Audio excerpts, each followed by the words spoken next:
Roger, thank you so much for doing this. I really appreciate it. Thank you too. Okay, so Roger, what I want to ask, you're a very successful person. Who was Roger Ver before he became Roger Ver? I've always been Roger Ver. Yeah, okay, Roger Ver, Bitcoin Jesus. I was, I think, kind of a lifelong entrepreneur.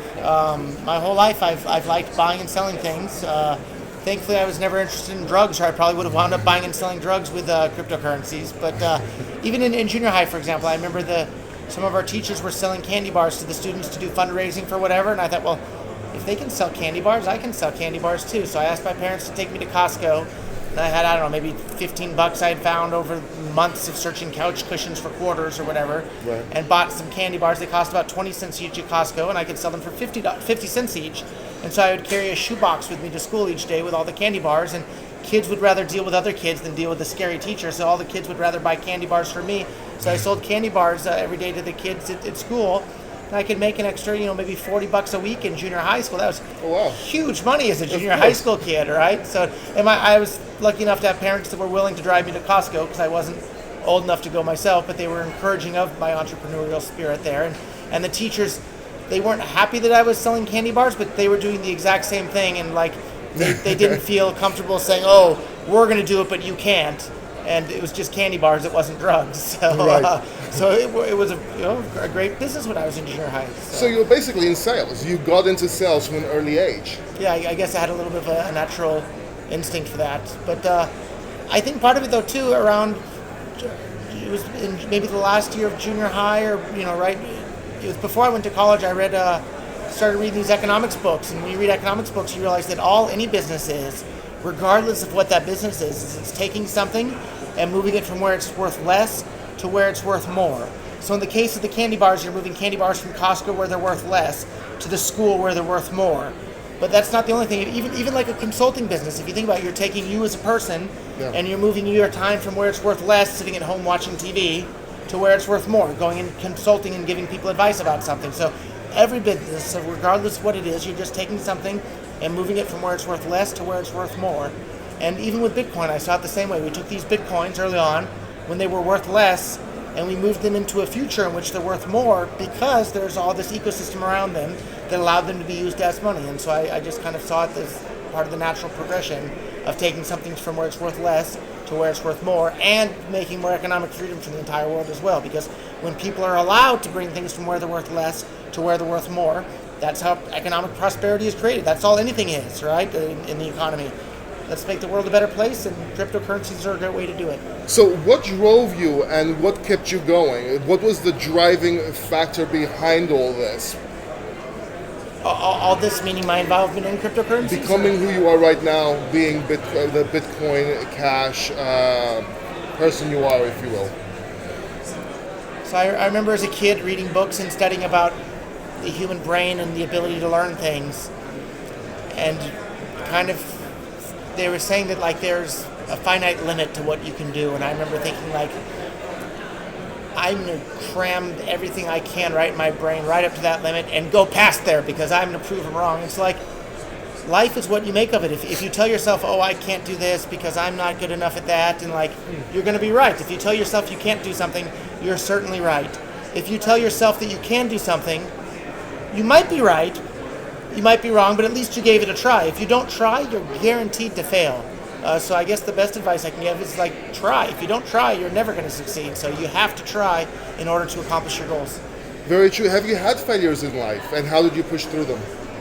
Yeah, everybody has failures in life, but you don't give up. You try again. And I remember some person on YouTube gave a YouTube comment on some video or something. I said, my God, you're so persistent, or in a negative way or something. He said, you're so persistent. I replied to us, persistence, and that's how you get things done.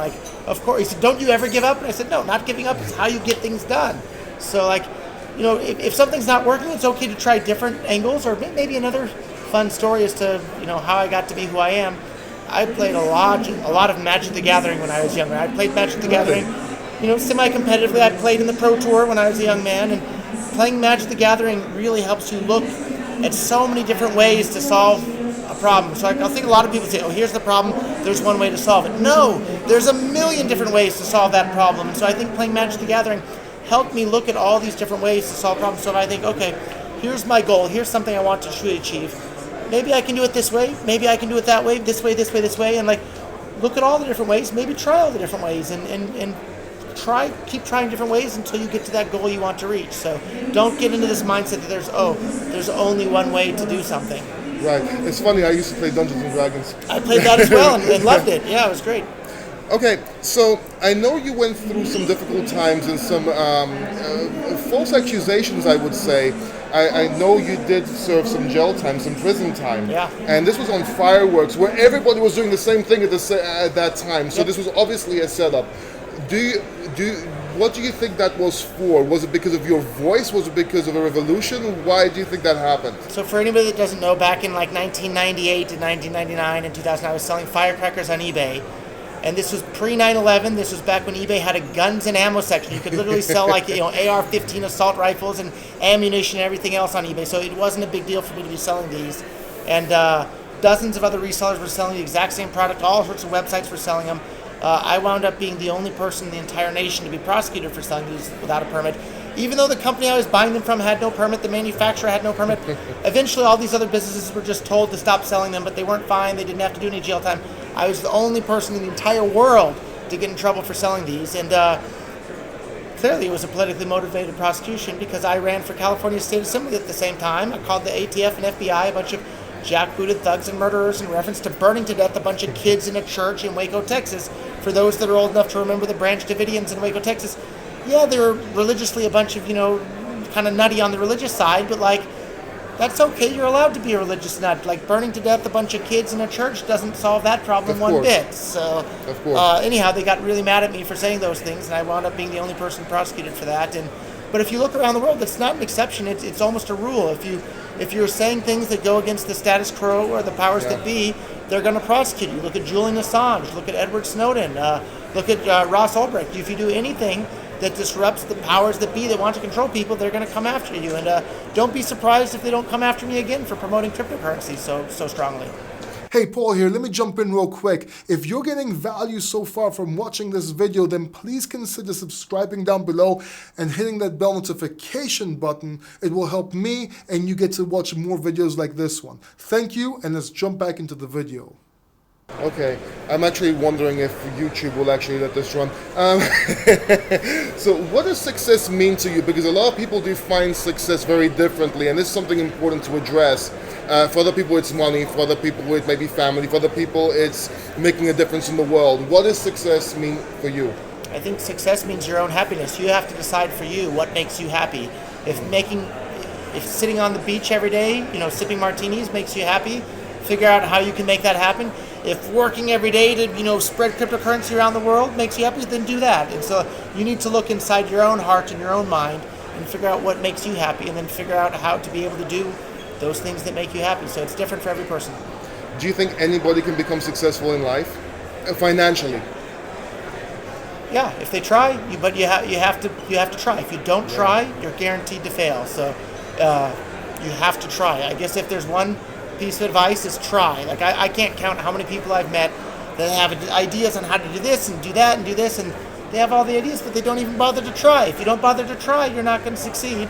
And I guess another piece of good advice is like read more books. Like when you can, reading books, it's so incredible. It's like having a one-on-one tutoring session with some of the smartest humans to ever live by picking up the books that they wrote and reading the books. It's like you can absorb all the knowledge and thoughts that these people had. And I think I heard Ludwig von Mises say it, but he might not have been the first person to have said it, but he said, if I was able to see farther than others, it's because I stood on the shoulders of giants. Yes. And that's exactly right. And so by reading books, it's like you get to climb up the backs and stand on the shoulders of intellectual giants and see even farther than they do. And now we have the advantage of the internet. You can look up anything you want to know anytime. So read books and use the internet is my advice. Okay, the other day I was actually interviewing Patrick Bet-David from Valuetainment. He suggested two books. One was The One Thing, and the other one was The Principles of Success, or The Laws of Success by Napoleon Hill. What two books do you suggest for our audience? I think I would recommend Economics in One Lesson by Henry Hazlitt. Fantastic book.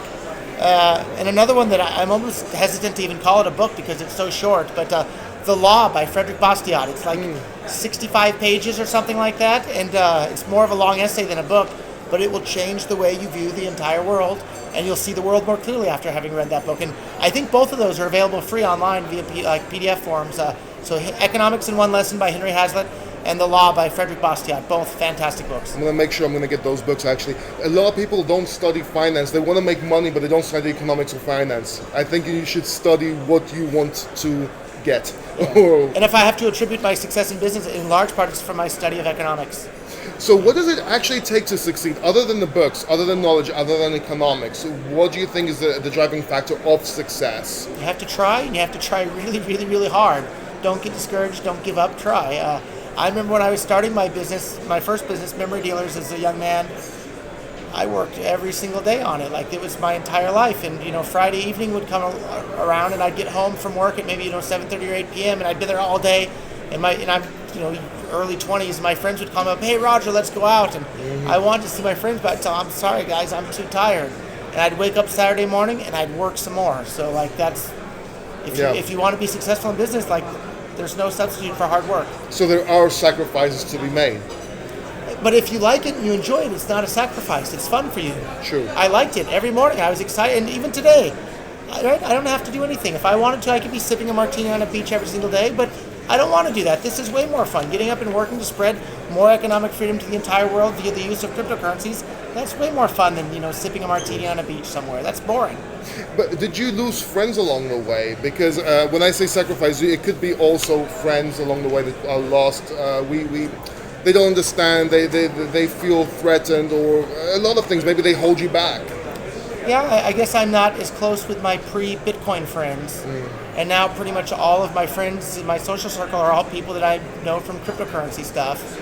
And so I don't talk nearly as much to my friends outside of those circles as I used to. But all my friends that were outside the crypto circles, they're getting drawn into those circles. Like two of my buddies from my other hobby outside of work is Brazilian Jiu-Jitsu, and I have two buddies that I know from Brazilian Jiu-Jitsu, and they're texting me this morning. They're saying, hey, they're going to go train, but they're also talking about the Bitcoin Cash upgrade that happened last night, and they don't work in Bitcoin directly, but actually they're starting to, and they're following it, and everybody at my Jiu-Jitsu dojo, they're all following the Bitcoin Cash news, and so it spreads that way too. So it's fun seeing it spread. I actually know you did jiu-jitsu, that you were doing martial arts. I was going to ask you in your hobbies, do you think jiu-jitsu is another thing that helped your mindset, helped your success, helped you think? Maybe. So kind of like Magic the Gathering, there's so many different ways to do something. In jiu-jitsu, there's so many different ways to attack your opponent, and you look for every different way. And if they block one way, you try another way. So maybe it helps, or maybe it's just a good mindset to have in everything in life. Like, look at what you're trying to achieve and try it from every angle and find the angle that's the easiest to get to your goal. Did you have mentors in life? My mentors in life were authors of books, right? My mentors in life were some of the smartest people to have ever lived, because I picked up their books and I read their books. So very true, very true. So your hobbies did play a role in your success. What hobbies would you recommend people to get into? Book reading. I can't say it enough. Read more books. So book reading and trying is the message so far. Great. So advice. So how actually was? Let's talk about Bitcoin a second. How was Bitcoin born? And then I want to move on to Bitcoin Cash. So Bitcoin was created by somebody named Satoshi Nakamoto, or a group of people using that name. Nobody knows who it is. And through the efforts of lots of entrepreneurs, it became money for the world, and was really starting to spread and get traction. And that brings us to probably the next question, I'm guessing. Yes, how was Bitcoin Cash? And so the very title of the original Bitcoin white paper describing what Bitcoin was a peer-to-peer electronic cash system. And then later, after people like myself and others built the Bitcoin ecosystem to where you had businesses like Microsoft and Expedia and Tiger Direct and Newegg accepting Bitcoin for payment as cash for their merchandise, a bunch of people got involved in the Bitcoin ecosystem and said, no. Bitcoin's not supposed to be peer-to-peer cash. It's supposed to be a digital asset, digital gold, a store of value. Don't use it to buy things. Use your credit cards. But like everybody that had been around for any time, they said, no. It's right there in the very title of the Bitcoin white paper. It's a peer-to-peer electronic cash system. And the people that disagreed with that and thought it should just be a store of value, using censorship and propaganda and all sorts of dirty tricks, basically stifled the adoption of Bitcoin all over the world.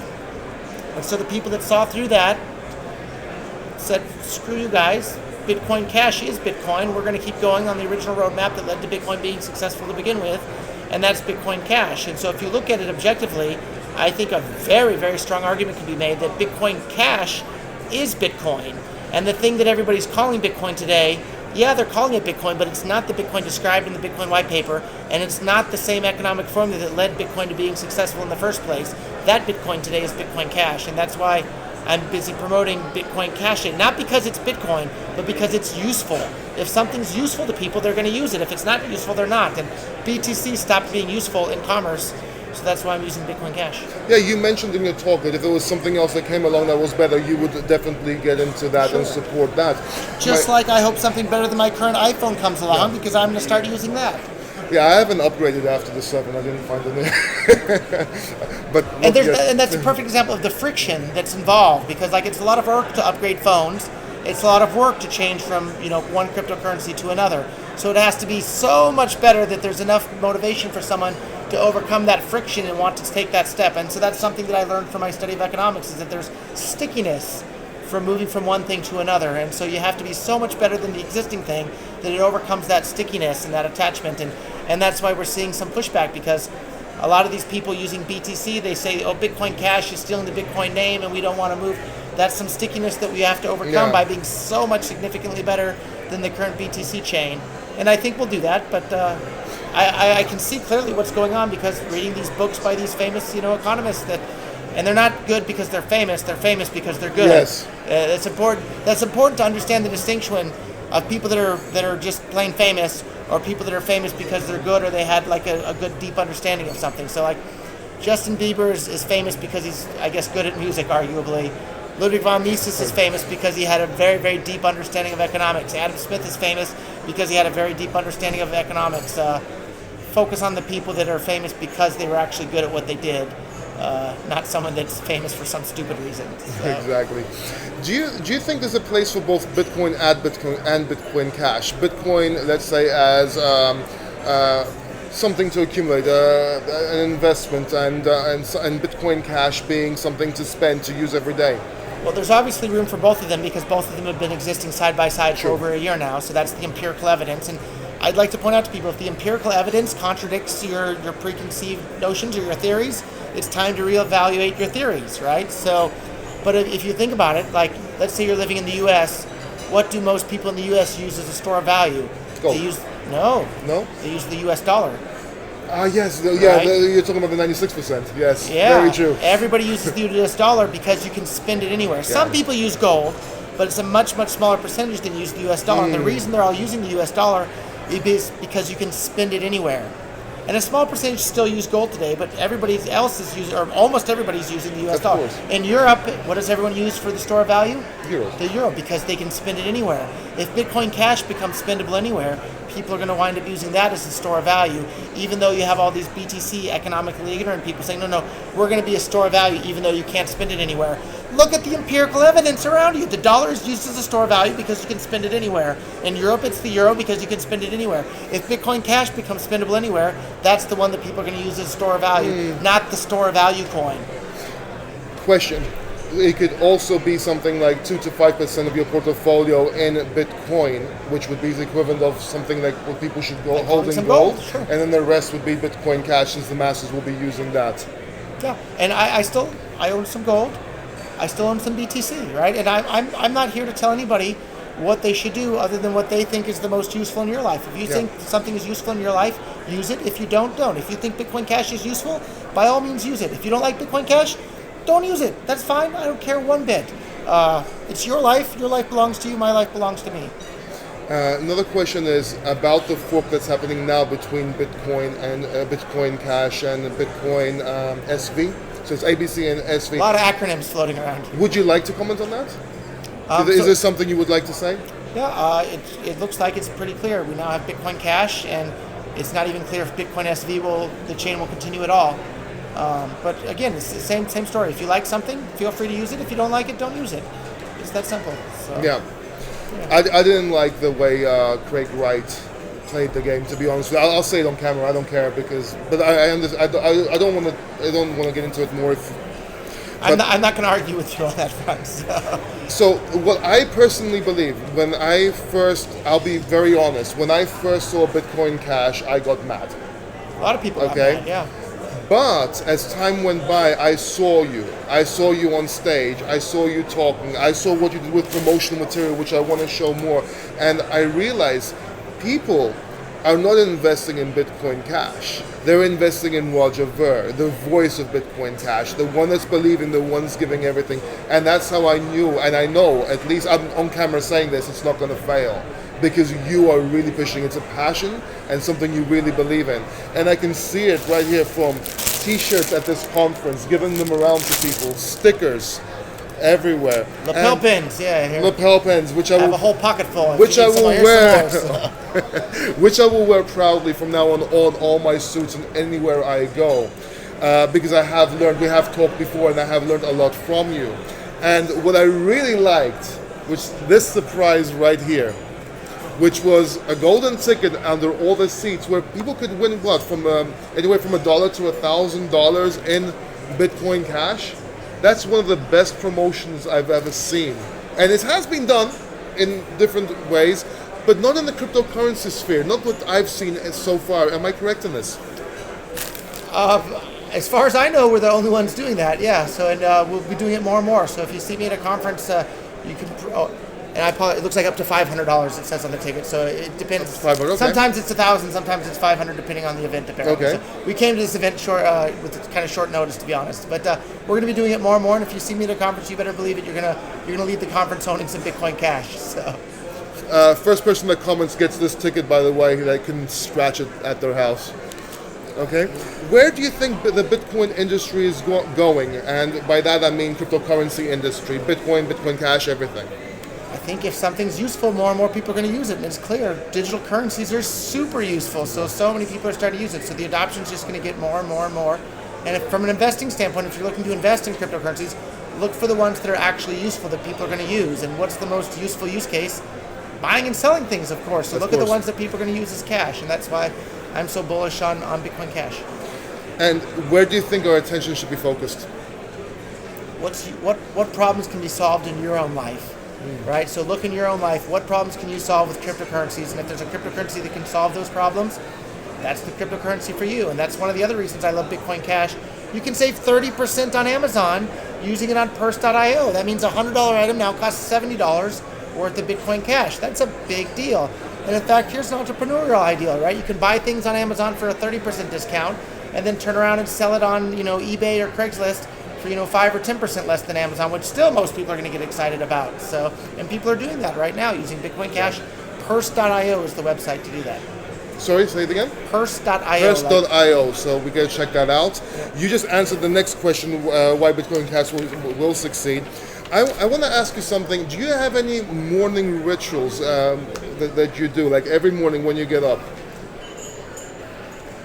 I wake up tired every morning because I stayed up so late working on Bitcoin stuff the night before. So morning rituals, actually, maybe this is different than a lot of people though. Like I may wake up tired, but it's probably less than one time a year on average where I actually have to set an alarm clock to wake up. I only wake up when I wake up. I try to never, ever, ever, ever set an alarm clock. Pretty much the only time I've ever had to set an alarm clock was when I had to go to court when I was being prosecuted by the United States government, or when I was in prison. They tell you what time you're going to wake up. But other than that, I never, ever, ever try to set an alarm clock. And I don't know if that's helpful or not, but that's been the way I've lived my life. So for good or worse or bad, I never set an alarm clock.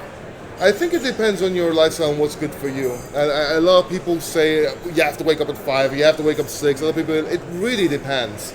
I know for my own body and my own mind, if I wake up without enough sleep though, my mind is cloudy all day and I lose my motivation to work and do things. Whereas if I got enough sleep, then I can work all day and I don't get tired. And whereas if I only get 4 hours, I just think, maybe I'll just watch YouTube videos all day and not do anything, and the motivation is gone. So getting enough sleep for me really helps on the motivation front. Well, next time you do that, maybe you can help with my YouTube channel. I'll get some watch time. What are some questions you wished people asked you?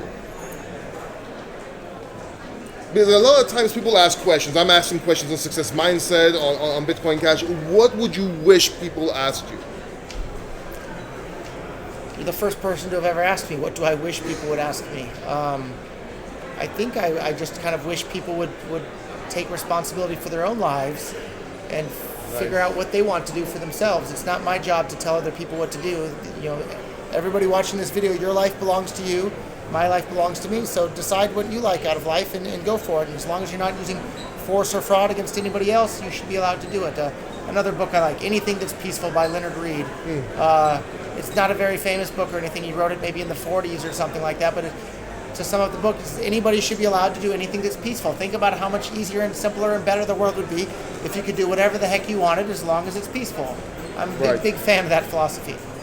Okay, you wanted one more question. Is there anything else, any other advice you'd like to give your viewers, or for the book that I'm writing? Is there anything you want to say? Think for yourself. Don't believe something just because somebody told you, or don't believe it just because everybody told you it. Just because everybody thinks something doesn't make it true. Everybody used to think that the world was flat. That didn't make it true. Everybody used to think that church and state had to be the same entity. That didn't make it true. Everybody used to think that government had to issue currencies. That doesn't make it true. And even today, everybody thinks, we can't survive without a government. Just because everybody thinks that doesn't make that true either. So stop and think for yourself. Think independently. Make up your own mind. You do realize you just opened up a can of worms for flat earthers, right? Okay. Coming in the next video. Okay, in the next video, what I want to do, I want to show how Bitcoin Cash, how easy Bitcoin Cash is to transfer and use. And I have my Bitcoin Cash wallet right here. I'm going to do a little bit of a twist. Whatever Roger actually sends me, I'm going to use as a competition on the next video after this, or on my YouTube channel or something like that. So I'm going to open my wallet. And what you can do actually, if you go to tools.bitcoin.com, you can print up a paper wallet that has a private key, and it'll physically be a piece of paper. So you can do a live demonstration where you'll send the money from your phone to a piece of paper, or you can show to the piece of paper and then hold up the piece of paper, and the first one of your viewers that scans the piece of paper will get the money from the piece of paper that came from your phone, that came from my phone right now. That's great. So go ahead and hit receive. Okay, I'm hitting receive. Yep. So this is the, do I have to show that? You can show it. All they can do is send you money from that. Okay, so you can send me money here if you want me to, have a good time. I'm going to scan it so I can send you money. So okay. Now I've scanned that, and I'm going to choose which one. I have too many wallets on my phone. I'm going to choose this wallet. And I'm going to send you $100 that you can give away to your viewers. Awesome. So the fee to do that is about 1/10 of a penny. So I'm going to hit slide to send on my phone. And we'll watch right here. It's sending that transaction. Payment sent. It's and sent. If you hit the home button right here, you'll see right here, you now have $100 on your phone as it loads. Just like that. So that was very easy. That was amazing. Roger, thank you so much for doing this. I really appreciate it. Check out Roger's channel. Check out what Roger has to say. I'm going to leave links for anything, your website and everything else we can give our viewers. And if you like this video, make sure you subscribe to this YouTube channel, like the video, hit the bell notification so you're notified of other videos. And if you like what I have to say, come on over to the Bitcoin.com YouTube channel and subscribe over there as well. We put out lots of content all the time. I think you'll like both channels. Thank you guys all very much. Thank you, Roger. Thank you, guys. And until next time, keep succeeding.